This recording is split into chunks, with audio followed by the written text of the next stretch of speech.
Whether you're a skeptic or a believer, join me, Rob McConnell, as together we'll investigate the world of the paranormal and the science of parapsychology here on the X-Zone Radio TV show on XZBN and the X-Zone TV channel on Simul TV. Since 1990, the X-Zone Radio TV show has been the place where people dare to believe and dare to be heard. Together, we'll investigate UFOs, aliens, ghosts, Bigfoot, psychic phenomenon, lake monsters, conspiracy theories, government cover-ups, the truth embargo, alien abductions, ESP, haunted locations from around the world, and so much more. With over 28 years of broadcasting and more than 4,500 individual guests, the X-Zone is truly a place where fact is fiction and fiction is reality, as evidenced by the credibility, integrity, and professionalism of the guests that we bring to our international audience. If you have seen a UFO, had a close encounter, seen a ghost, Bigfoot, lake monster, or a story that you would like to share or have investigated, contact me, Rob McConnell, by sending me your email to xzone@xzoneradiotv.com, or you can call toll-free 1-800-610-7035, extension 143, and on Skype, X-Zone Radio TV.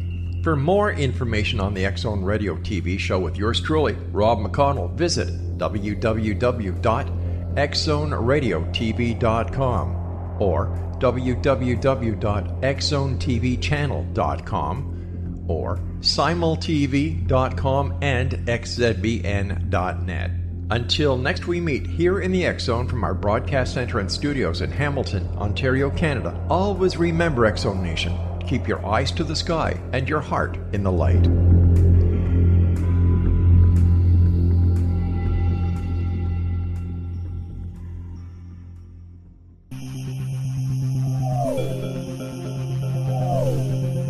This is A Different Perspective with Kevin Randall. Kevin is a retired United States Army Lieutenant Colonel who has studied UFOs for more than 50 years. His military training has provided him with unique insight into military operations and UFO research. Kevin has investigated many of the most mysterious cases and has been consulted for dozens of documentaries and been interviewed on hundreds of radio and television programs about UFOs. Considered to be one of the leading experts on the Roswell UFO crash, Kevin has written more than 25 books about UFOs, including Roswell in the 21st Century and Encounter in the Desert, a re-examination of the Socorro UFO landing. Now here's the host of A Different Perspective, Kevin Randall. And welcome to this edition of A Different Perspective.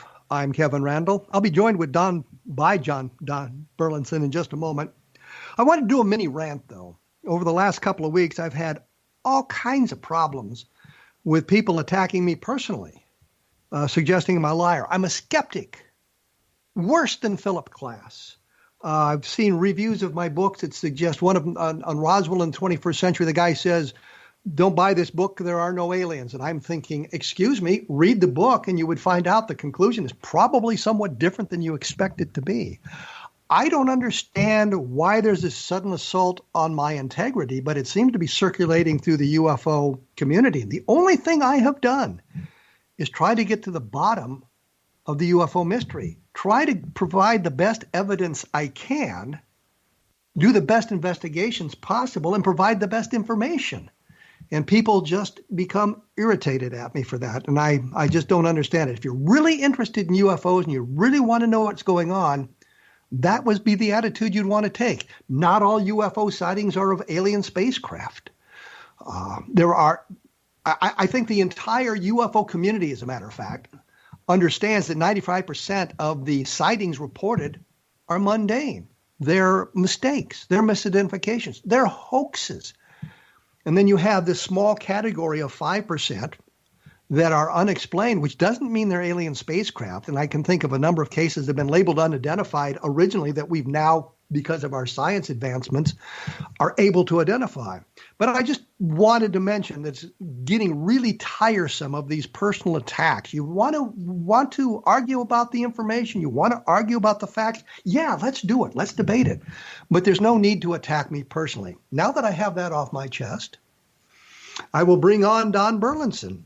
Dr. Donald Burleson is a New Mexico State Director for MUFON and has done work on such classic UFO cases as Roswell, naturally, the Lubbock Lights, the Levelland, Texas landing, Socorro, New Mexico incident, and the Holloman Air Force Base UFO landing of 1964. Please notice all these cases that he's done a lot of work on sort of are right around where he lives. So he hasn't traveled great extensive distances. I think Lubbock is like 3 hours away from his home and that sort of thing. I just had to bring that up for no reason whatsoever. He is the author of 24 books, including UFOs and the Murder of Marilyn Monroe, UFO Secrecy and the Fall of J. Robert Oppenheimer, the Roswell-related novel Arroyo, and the novella Roswell Genes, and that's genes as in genetics as opposed to blue. Dr. Burleson is a mathematician, is retired after 50 years of teaching college mathematics and still does research in matrix theory and has been writing a UFO-related newspaper column called Looking Up for the Roswell Daily Record since 1999. He and his wife, Mollie, live in Roswell, New Mexico, which I just kind of alluded to before. They've lived there since 1996. Don Burleson, welcome to A Different Perspective. Hello, Kevin. Glad to be here. It's about time, right? Well, sure. Well, let's get started here. And I've been looking at your work, of course, and we've known each other for a number of years. Yeah. And I was looking at the Levelland stuff that you had done a while back, which is very interesting. And anybody who's listened to the program knows I'm a fan of the Levelland case. Briefly, can you give us just a brief synopsis of what the Levelland case involves?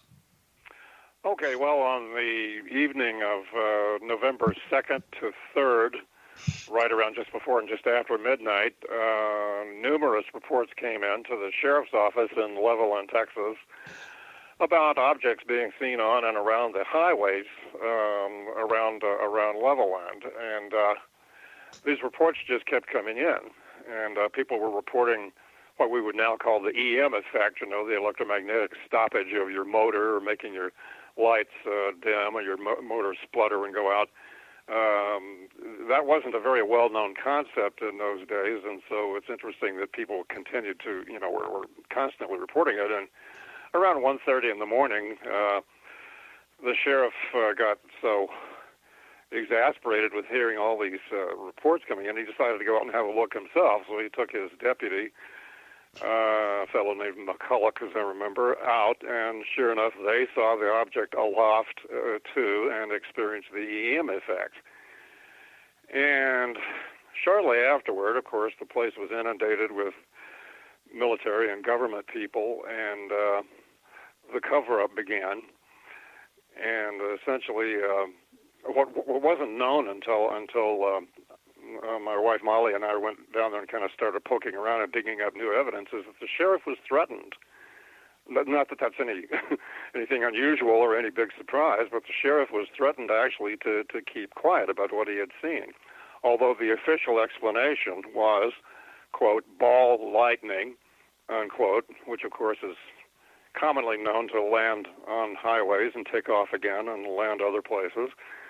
It just, the logic, of course, as is the case always with cover-ups, the logic is poor and flawed and inconsistent. Well, I should point out, ball lightning is a very short-lived phenomenon. The manifestation is 18 inches or smaller, really is quite rare. And in 1957, when they were proposing this, the idea of ball lightning existence was in question by an awful lot of the scientific community as well. So they were proposing an explanation of a phenomenon, the UFO, with another phenomenon that wasn't well established yet. So I thought that was kind of interesting. You mentioned in some of your writings on this that the sheriff had found a burned area and that you had interviewed his widow and his daughter about this. Well, I interviewed just the daughter, and she well, for one thing, she remembers her father very fondly, and then remembers him as being effective and tough and hard-nailed kind of sheriff as he should be, and not being afraid or scared of anything until this happened. and she remembers him being scared, not by the object he saw in the sky, but by the way he was being treated by, the people who came to town, essentially, trying to keep it all quieted down. And she did say that, and I've got actually two well-coordinated witnesses that talk about that burn ring. She did say that he was called out to a ranch on the northeast side of town, just outside of town, because there was a burn ring in the prairie grass out there, and there were dead cows lying around it. And of course, dead cows are a pretty serious thing to a rancher, so that's why he was called out. And that correlates well with another witness that we dug up. We went to my wife Mollie and I went to Levelland and spent 3 days there digging around. It was in late March of 2002. That was during spring break. I was still teaching at the college here in Roswell at the time. And one of the other witnesses we talked to was a woman named Carolyn Reno at the college library at South Plains College, and she had been 10 years old at the time. The sheriff's daughter had been 4, and Carolyn Reno said that her father took her out to a place on the northeast side of town, when she was 10 years old, and pointed to a burn ring in the ground and said that was where it landed. And in fact, I talked to Mrs. Reno's mother. Her father was dead at the time I interviewed her, and the mother said that the location was on the northeast side, between Levelland and Lubbock, closer to Levelland. And so, the two witnesses actually gave a very well correlated account of where that was. And did the daughter and wife see the ring? I'm sorry. Did the daughter and wife see the ring? Did they see the burn area? You mean the sheriff's daughter? Oh, the ranchers. You said you spoke to the ranchers. Yeah. The librarian did see. She did see the rings. Her father took her out there to see it. I don't believe the wife saw it, but the daughter did.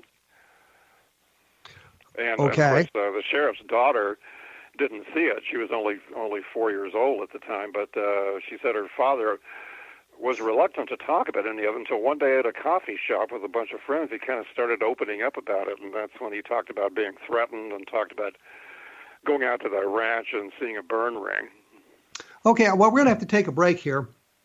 When we come back, I think we'll talk a little bit more about what the sheriff might have seen and the testimony that was gathered some 50 years after the fact, which is a way we have to do historical research, I guess.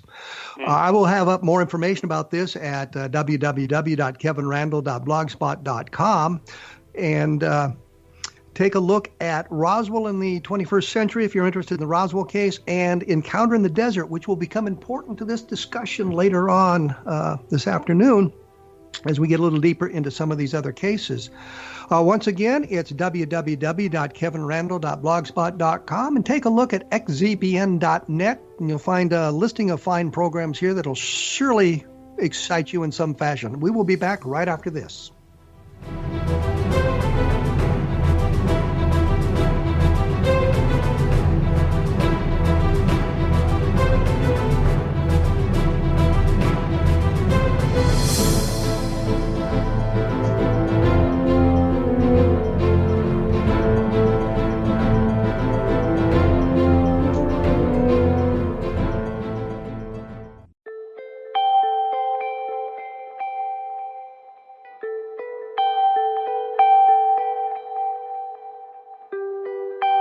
It's hard to listen to the news without realizing we're living in volatile, unprecedented times.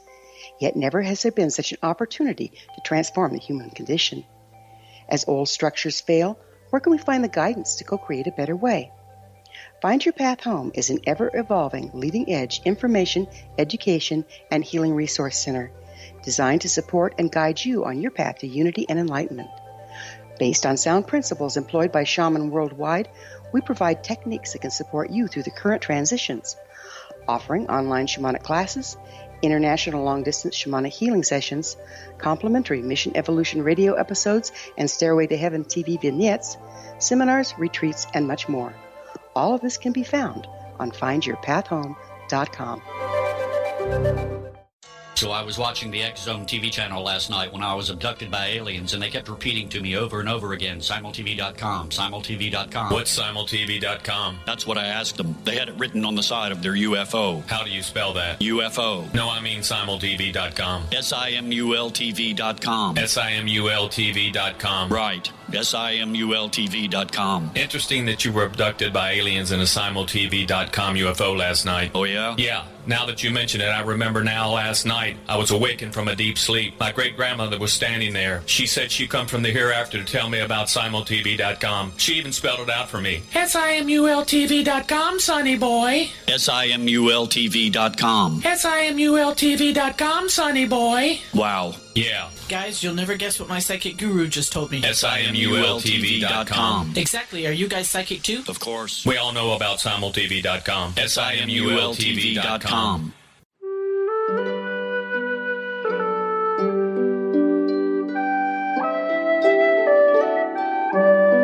Path Home Shamanic Art School proudly presents the Gathering of Shaman 2019 Fall Retreat, Manifestation Samhain. Join me, certified shamanic instructor Gwilda Wiyaka, in the magnificent Colorado Mountains this November 2nd and 3rd for a life-changing event. Participate in unique teachings and ceremonies that'll put the power and magic of shamanic manifestation into your hands. Sit in circle with like-minded individuals, sharing group energy and the power it generates. Classes will be held in a facility next to the beautiful, majestic Arkansas River, further empowering the experience. Space is limited, so reserve your spot today. For more information, visit findyourpathhome.com or email touchin@findyourpathhome.com.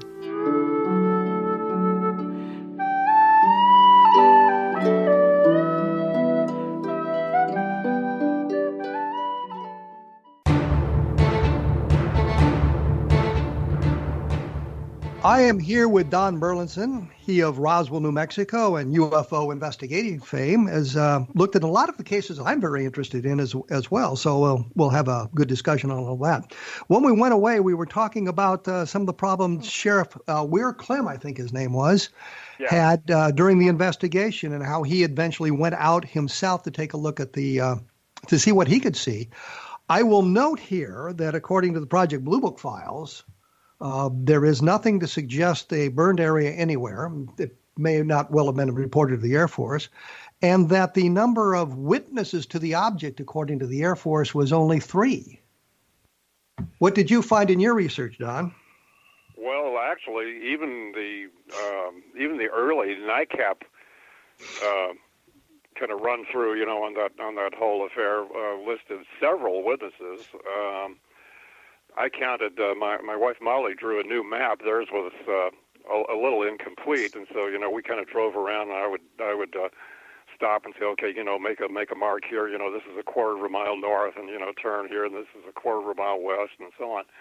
And so we actually put together a map, which was on the cover of one of the MUFON journals a little after that, and I counted, just looking at it this morning, I counted 11 landing sites on and near roadways in and around the town. Let me ask this, because I know from some of the descriptions the object didn't actually land. It came close to the ground, but it didn't land.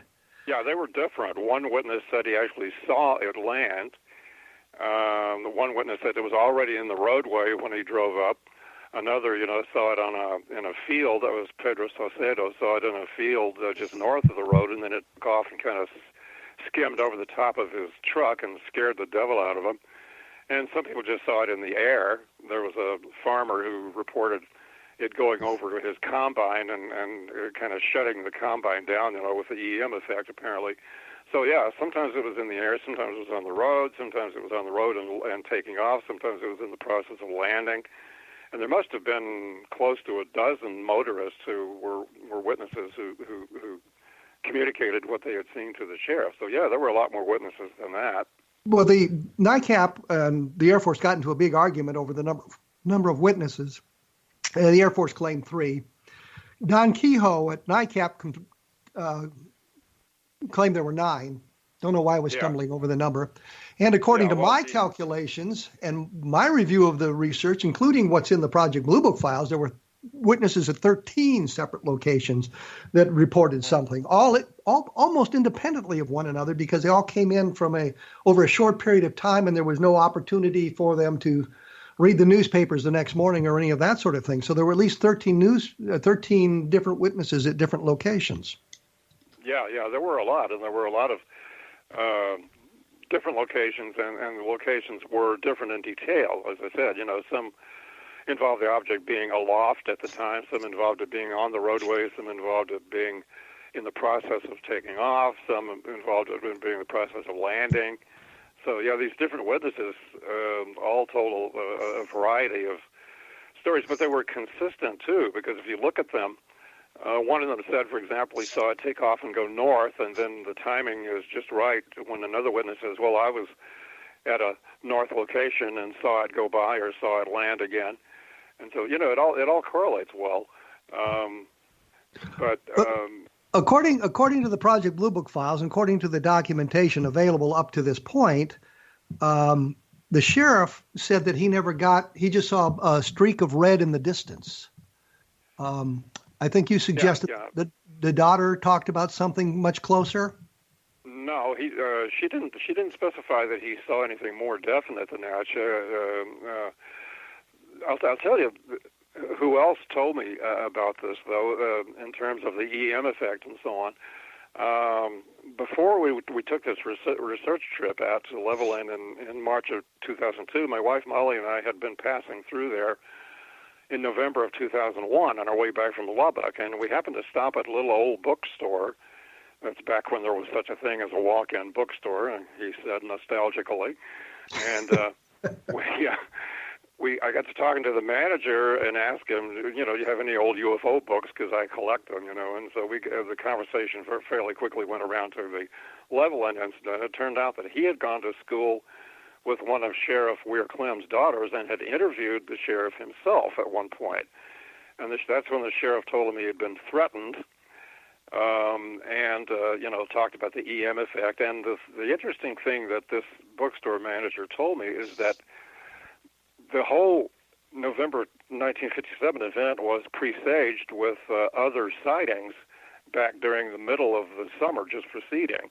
He said he and his friends used to crawl up on the roof of a shed, and watch the airspace over Reese Air Force Base just down the road.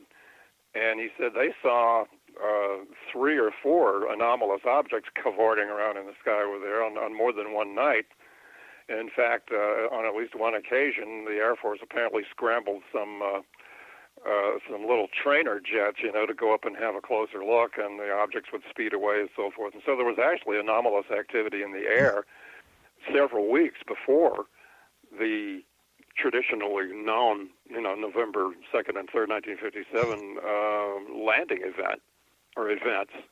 Well, I was actually driving at a point here because I thought I had something that you might find interesting. Because as I was doing my research into the Levelland case, and I know that the Air Force document says that he got within 900 yards of the thing, and it was just a streak of light in the distance, and that was all he really saw.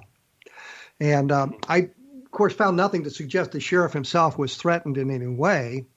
But I did find an article in the Indianapolis Star from November 4th, 1957, where it said the sheriff claimed he was within 200 yards of the object, and in a direct quote said it was oval-shaped and a brilliant red.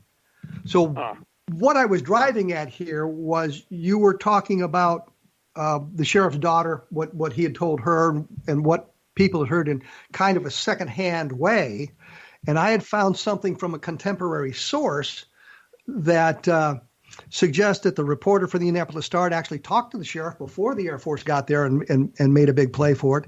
And he described something that was a little bit more exciting than a streak of red in the distance, which, of course, even if that was all he had seen, that, of course, kind of corroborates what was going on in the area. Yeah, that all fits together very nicely. And one of the main things that the sheriff's daughter kept stressing to me was that he was not the kind of guy who was easily disturbed by things. You know, I mean, he was the kind of guy that would, you know, stare down a nest of rattlesnakes if he had to. You know, he was a tough guy, and he was not easily frightened or disturbed by things.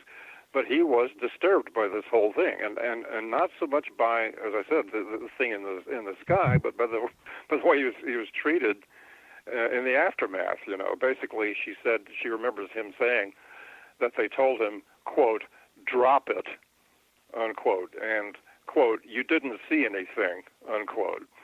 You know, it reads almost like a movie script. You know, the way they treated him. Well, that's kind of interesting because, of course, we'll get to the Lonnie Zamora case here in just a moment. But that was kind of some of the things that Lonnie Zamora complained about was his treatment by the military and by the news media, for that matter, about what he had seen. Yeah. And the Zamora case takes place some 7 years later.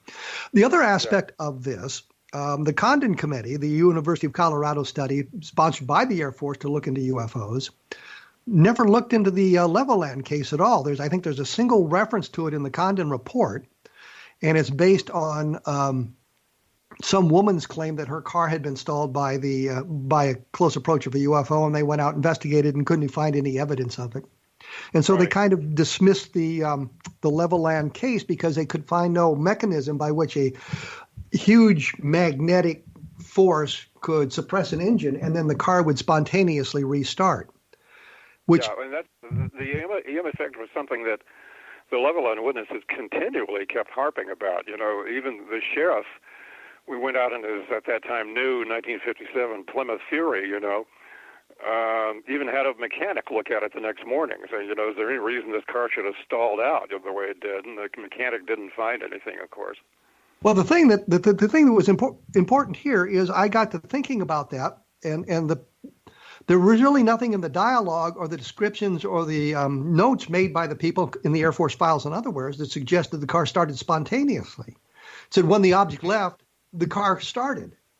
And looking at that, you know, I'm thinking they started the car. The occupant started the car. It didn't start spontaneously. So this idea we can reject the cases because there's no mechanism for the cars to start spontaneously is possibly that they didn't start spontaneously. Yeah. They were able to restart their car, or the car operated normally once the object was gone. Yeah, and you know, one of the interesting, maybe the most interesting instance among all of that crowd of witnesses about the EM effect, there was a fellow named Frank Williams who reached a spot near town where three roadways come together, and there was an object sitting there on or almost on the road. And he said that it was kind of a pulsating EM effect. The intensity of light from the object would come up, and his motor would kind of splutter, and his lights would go down, and then the lights would go down on the object, and his motor would kind of cough back up to regular speed, and his lights would come back up. So it was an up again, down again, down again, up again thing, kind of as a pulsation effect. Well, we're going to have to take a break here. I'm joined by Don Burleson, he of the Roswell area and UFO investigations, the MUFON State Director for New Mexico. We'll maybe touch a little bit more on Levelland when we come back, but I want to move on to Socorro and some of the things about that, and an article that he'd published in the MUFON Journal about the Holloman UFO landings. I have some questions about that. Blog is www.kevinrandle.blogspot.com, and we will be back right after this, so stick around.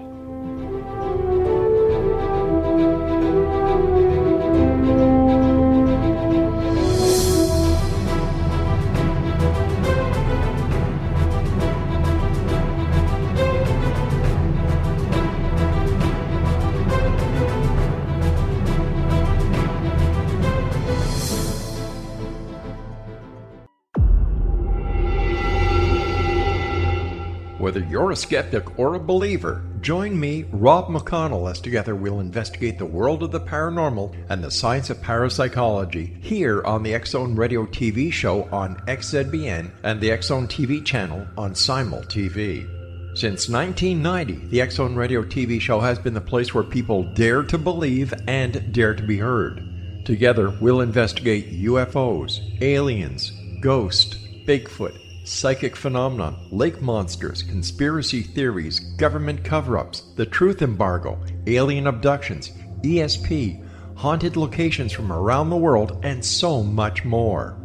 With over 28 years of broadcasting and more than 4,500 individual guests, the X Zone is truly a place where fact is fiction and fiction is reality, as evidenced by the credibility, integrity, and professionalism of the guests that we bring to our international audience. If you have seen a UFO, had a close encounter, seen a ghost, Bigfoot, lake monster, or a story that you would like to share or have investigated, contact me, Rob McConnell, by sending me your email to xzone@xzoneradiotv.com, or you can call toll-free 1-800-610-7035, extension 143, and on Skype, X Zone Radio TV.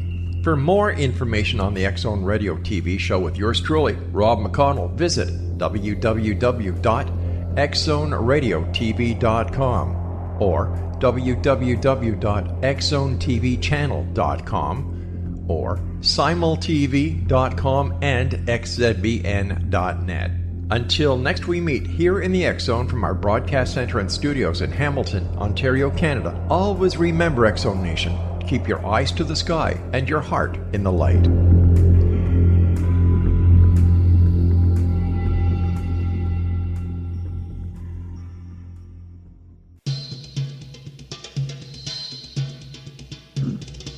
I am here with Don Burleson, UFO investigator, MUFON State Director for New Mexico.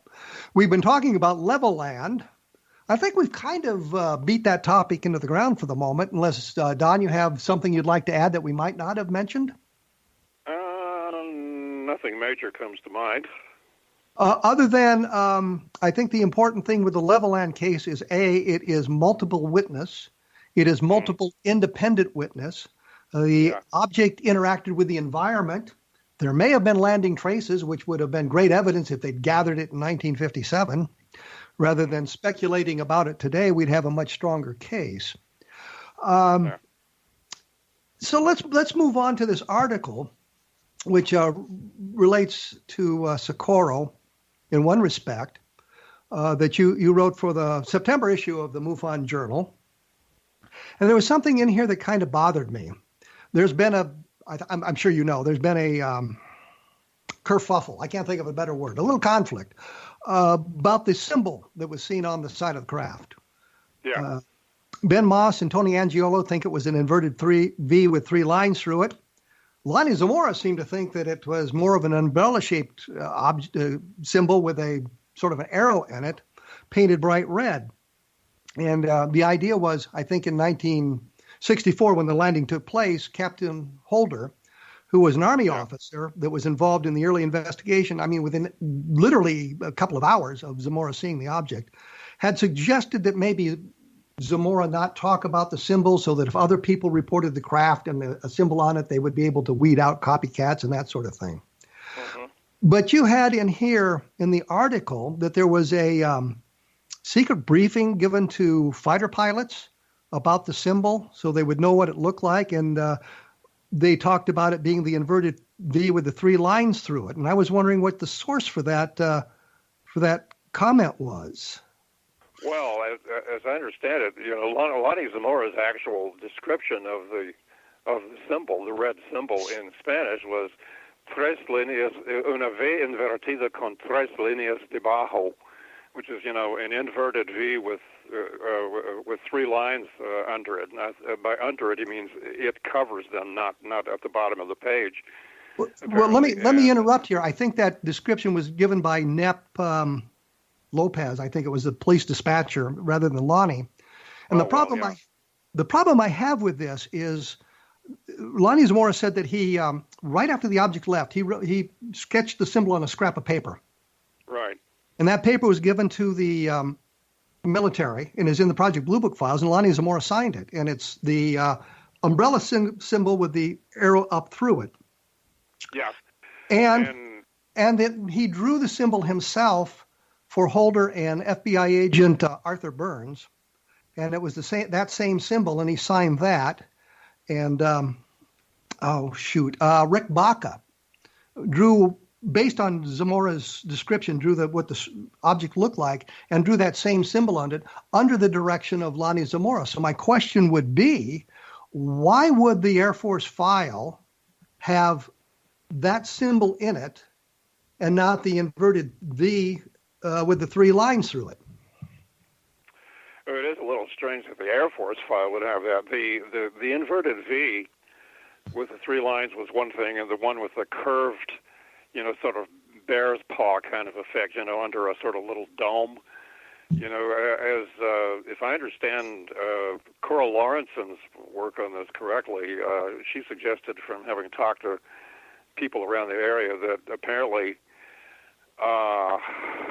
the other symbol, the symbol with the curved top, was supposed to be a sort of copycat catcher. In other words, I think the idea was, let's publish this one, and if people come around saying if they saw this, well, they're really talking about the symbol that they couldn't have seen, and. But the problem is the inverted V with the 3 lines through it was published in newspapers around the country within a couple of days of the sighting. So that really doesn't work out. Well, it's a strange thing because the one with the curved top, the one with the 3 kind of bear's paw lines with the curved line over them, is the version that Coral used in Fate magazine, that little article she did in the October 1964 issue. It's also the same symbol she used. Apparently thinking that was what he had drawn, and she didn't use the one with the inverted V. But Lonnie Zamora never drew the inverted V with the 3 lines through it. The ones that he drew and the ones he signed are all what I think of as the umbrella symbol with the arrowhead up through it that appeared in her the April 1964 issue of the April Bulletin, for example. And Ray Stanford even sent a letter in May of 1964 to Richard Hall of an ICAP saying that if you see the inverted V with the 3 lines through it, that's the fake symbol, and the other one is a correct symbol. He reversed it in his book, but in May of 1964, he was saying that it was the inverted V was the fake symbol.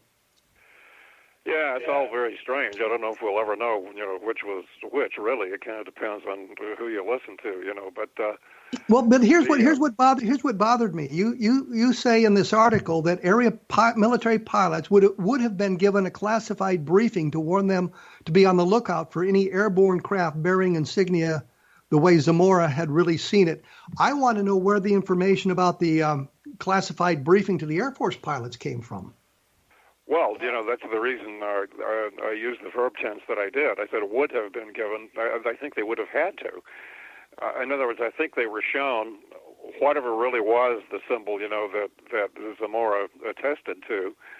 And they must have been told, okay, keep your eyes open if you see anything like this with markings like this, make note of it, whichever symbol was which. In other words, they were told what to look for.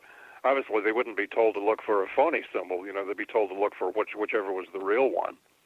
Why did you believe it's the inverted V then? Well, that's I'm trying to think where that traces back to.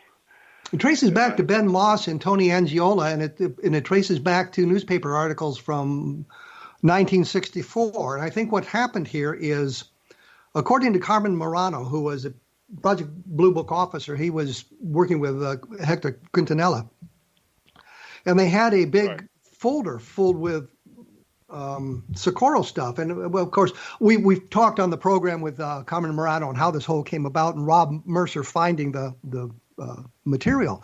And they believed, I think, Tony Angiola and Ben Moss believed that it was a classified document they were looking at. Carmen Morano says, no, it was really a briefing document that they had created for the news media to take a look at. And in that, there was a card that had the inverted V with the 3 lines through it. And it looks like it was something that was copied out of a newspaper and drawn on the card. And they assumed that's the real symbol. And that was what Ray Stanford suggested in his book. He wrote some time later. But my point simply is, all the documentation from that era, from April of 1964, shows what I call the umbrella symbol, the curved symbol above the arrowhead. You called it the bear claw symbol. Right. It all relates back to that, and this inverted V thing comes out only in the newspapers. And so the real symbol is not the inverted V, to my way of thinking. So I was just... Well, the bear claw symbol is the one that Cora Lorenzen used in that Fate magazine article in October 1964. Yeah, I have no problem with that. I mean, that's the symbol she used, and as I said, she published it in the April Bulletin. But the problem is, Lonnie Zamora drew the symbol himself personally. The documents are in the Air Force file, and he signed that as the real symbol. And I cannot figure out a reason he would have done that in what would have at the time probably been a classified document with no expectation of anybody outside the military seeing it. It is all pretty strange, I have to admit, the two symbols. But what you're saying is you believe that there would have been a classified briefing, but you had no source on it then. Well, the thing is, I'm just supposing that whichever was the real symbol that was really on the object, area pilots, somebody would really be remiss, if they didn't brief area pilots on what that looked like.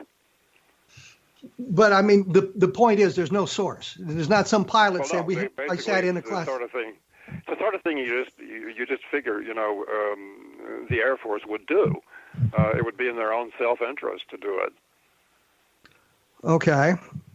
Well, let's move on to, and we just have a second before I have to break. You also in that article have an affidavit that talks about the landing at Holloman Air Force Base in April 1964. A long affidavit, but it seems to me the affidavit is mostly from secondhand sources. We don't have the base commander was already deceased, some years before, and essentially it's from his son and a business associate who actually did the writing. So we don't have access to the actual base commander because he died a number of years ago. But I mean, his son was. I had no reason to suppose that he would make up something like that about his father. He seemed like a pretty straightforward chap. It was kind of a bombshell to me because I was actually giving a talk on Holloman. Let me interrupt here. Let me interrupt here because I've got a break. I'm coming up against a hard break. I got to go. Right. We'll have more information about this at my blog, www.kevinrandle.blogspot.com. And as I say often, the book is Roswell in the 21st Century. It gives you a different perspective about the Roswell case and, of course, Encounter in the Desert. Looks at all of the stuff about Lonnie Zamora's symbol and all of that stuff in depth for those of you who are interested in getting more information about that. And there's things on my blog about it as well. We will be back right after this with Don Burleson talking about the Holloman landing. So stick around.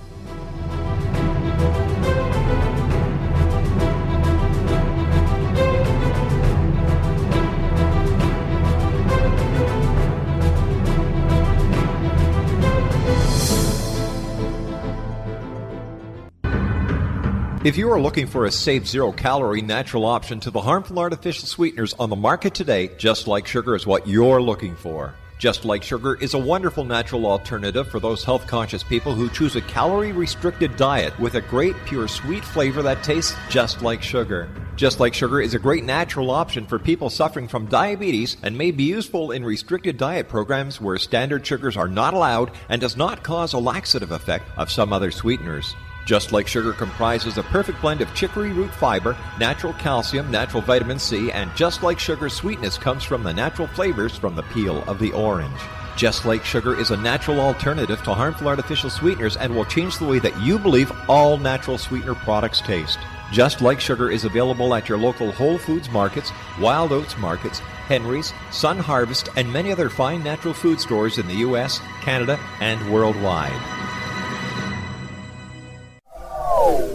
They are here, and they've been here for thousands of years, making their presence known in the shadows. They might be seen by a lonely motorist on a deserted road late at night, or by a frightened and confused husband in the bedroom he is sharing with his wife. But who are they? What do they want? Why are they here? Perhaps most concerning, has the government been aware of their presence all along? The new book by Ellie Marzulli, UFO Disclosure, the 70-year cover-up exposed, delves into the world of UFOs. Can full disclosure be soon? Order now and receive a free hour and 37-minute DVD on the UFO phenomenon. UFOs are real. Get both the book and the DVD, a $40 value, for only $19.99. To order your book and DVD today, go to lamarzulli.net. That's LAMARZULLI.net.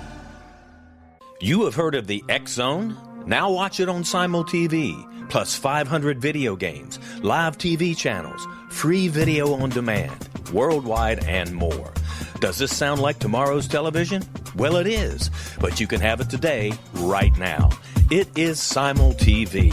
Simul TV offers what the others only wish they could provide. 15 exclusive channels like X Zone, Sci-Fi, and Horror. We are worldwide. No other provider offers that. 500 built-in video games. No need to have an extra expensive system.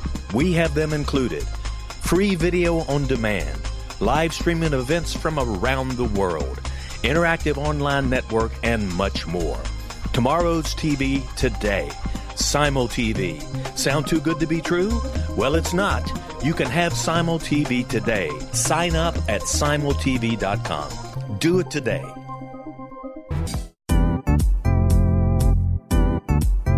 Memorable dynamic presentations are a not-so-secret weapon in the business world.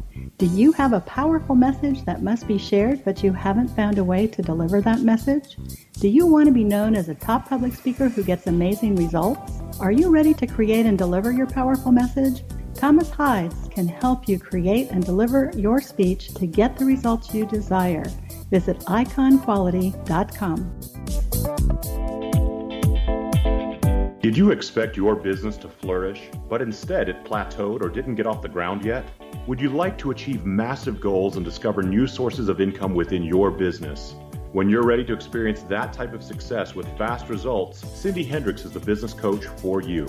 Her work with entrepreneurs and business owners has been life-changing. To get you and your business where you want to be, go to imaginemoresuccess.com. Has the fear of public speaking stalled your business or personal life?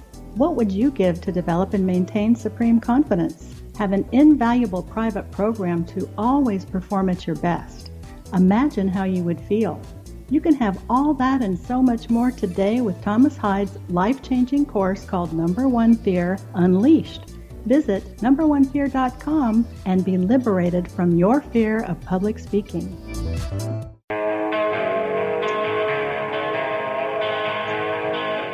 I am here with Don Burleson. He, the MUFON State Director for New Mexico. We were talking about the Holloman UFO landing when I guess I so rudely interrupted him to take our break. And I think you were about to tell us how you came across this information as you outlined in the article. So why don't you start at that point?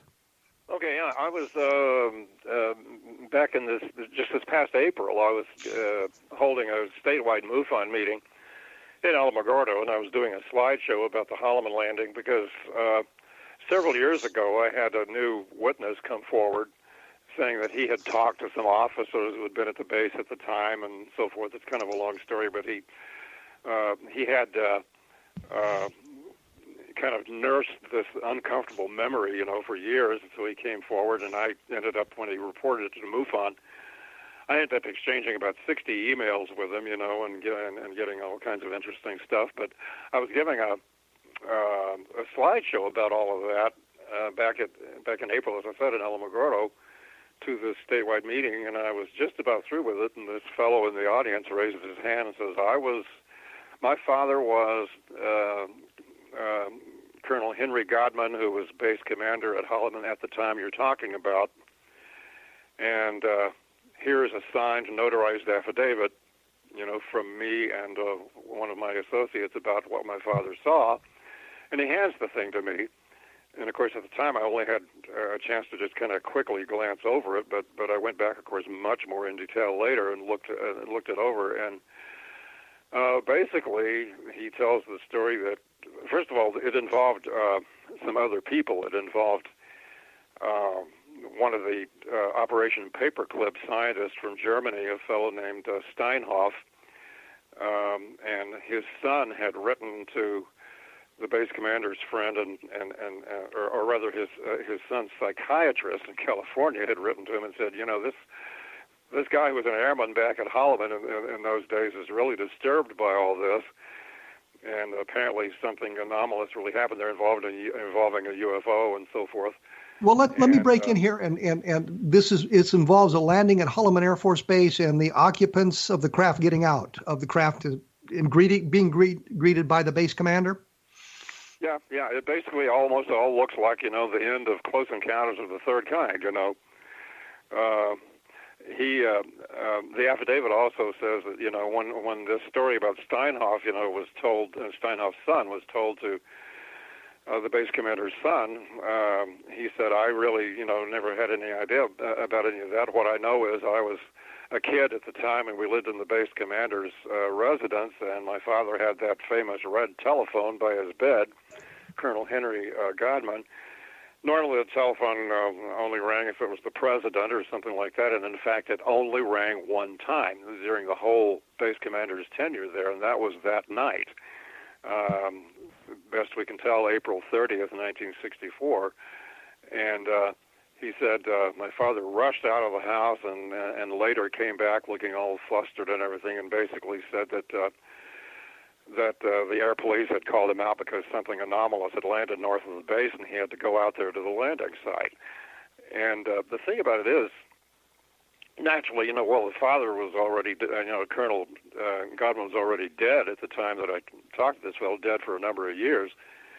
But the father was a very celebrated, decorated military type. He had been. He's got a war record going back that just reads, like a movie script. He had been private pilot to General MacArthur during most of World War II, for example. And it's a little hard to imagine his son, like making up a story like this. Basically it is secondhand. But let me ask a question. Isn't the first time that this story surfaced was in a book by Robert Emiger? Emiger. Right. And he says in the book, he's giving some of the information that you're giving, and he says he had seen a film, not a video, a film, of the landing, but he also says in that, or it said that it was some kind of a fictional account that the Air Force had put together to test reactions of people to contact with alien. In other words, the source material seems to be a little bit shaky here. Yeah, the affidavit that the base commander's son handed me did refer in the part that talks about Steinhoff's son and his psychiatrist saying that the son was disturbed by the whole thing. So it does talk about there having been a film. Apparently, that was part of the narrative, at least at the time. And that essentially somebody actually filmed the whole thing. So apparently, there very well could have been a film, but as we all know, things like that have a way of vanishing forever. Going down a rabbit hole. Well, I looked into this when I was doing the book Encounter in the Desert, because I wanted to talk about other New Mexico landings, and this happened within 2 weeks of Lonnie Zamora's landing, or less than 2 weeks. 6 days later, yeah. Yeah. So it becomes an important part of it. And so I reviewed all this material very carefully, and at the very bottom, it seemed that the source material wasn't all that structured. I mean, they're talking about, well, we saw this film and they were going to give it to us for a documentary that we were going to produce and that sort of thing. But he also kind of takes it away and said that it was some kind of a fictional account that they put together. So it all seems to be based on kind of a shaky foundation here. And I'm wondering if maybe the Colonel's son didn't bring in some of this from the book. And the book's been out forever and a week. Not my book, Encounter in the Desert, but Emiker's book, what is it? UFOs, Past, Presence, and Future. Right, yeah. And so the story's in there as well as in my book. So, it's kind of worrisome about the only thing that the base commander's son actually claims, because there's all that other stuff from his business associate who wants to be anonymous, about the German paperclip scientists and so forth. But the only thing really the base commander claims is that when he was a kid, he remembers, well, two things. First, when he was a kid, he remembers his father getting the fateful phone call, and going out and coming back and telling his family something weird had landed, just off the base. But the other thing was, when the father was about to die, the son was taking him around on a drive kind of through the base, kind of showing him nostalgic places and trying to make him feel a little better. He was dying of cancer at the time, the father. And his father actually pointed to a certain place, that they drove by and said, that's where Dr. What's his Steinhoff. Steinhoff. Steinhoff and I saw the aliens. And really all he claims is that as a kid, he simply remembers his father imparting these things to him. Well, the quote in your article says this is where Dr. Steinhoff and General, unknown name, the general station, Holloman at the time, visited with the aliens. So but again, of course, that's secondhand. I mean, we don't have the base commander alive, to tell the tale, but we're just essentially going on what the son says he remembers. Okay. What's your feeling of the secondhand testimony? I mean, we've talked about a number of secondhand testimonies today. Well, of course, firsthand testimony is always better, but, you can't always get it. Secondhand testimony, in my mind, kind of depends on the circumstances. It depends on who it is, what the relation is, what the motivations would be. If somebody's looking for headlines or if somebody's looking for to make some kind of particular impression or something. It's very different if it's a close family member, or if it isn't. And it really, I think, depends on circumstances. But heaven knows, firsthand stuff is always better. Well, we're going to have to wrap it up here. Do you have a website that you'd like to talk about or get people to look at? Well, not so much that. If they would like to know about my books, they can find them on Amazon.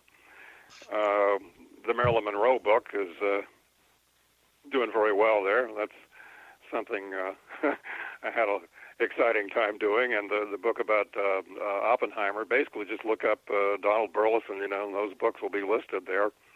Well, I think anytime you put Marilyn Monroe in anything, you're going to have a good reaction. Yeah. I tell everybody I don't take any credit for this book selling well. Marilyn sells everything herself just by her image, Well, thanks a lot, Don. Appreciate you taking your time this afternoon to talk to us about these things, and I hope the questioning wasn't too tough for you. No, my pleasure. We have to look at these things skeptically, I suppose, to get to the truth. But I appreciate you showing up. Thanks a lot, and you have a good day. You bet. Thanks. Bye-bye. So as I say, what we have here, at the end of the day, is I will put up some information on my blog at kevinrandle.blogspot.com. Sometimes I go into a little bit more depth about what we discussed, or give you an idea of where you can find more information or links to additional information, so you can kind of look at this yourself and decide whether, I'm a little hinky about that. I don't know if I want to believe that, or this is information that I find particularly credible. And I think that that's the way we need to do this in today's world. We need to look at all sources of information. So we have Don Burleson, who's presented his side, from a believer perspective, and I take a look at it from a little more skeptical point of view. And I think that's the way we need to do that to really come to a conclusion. This is another of a long series of reports that we'll be doing on these sorts of things, I hope, in the near future. As I say, take a look at Roswell in the 21st century. Take a look at Encounter in the Desert. This one is specifically relevant to today's program. Take a look at xzbn.net, because there's some really great programs that I'm sure that you'll all find interesting. And I will be back next week with, I'm hoping, Jim Penniston of the Rendlesham Forest fame, and we'll talk a little bit about what his experiences were with the UFOs and the Air Force. So we will be back in 167 hours and look forward to hearing from you then. Thank you.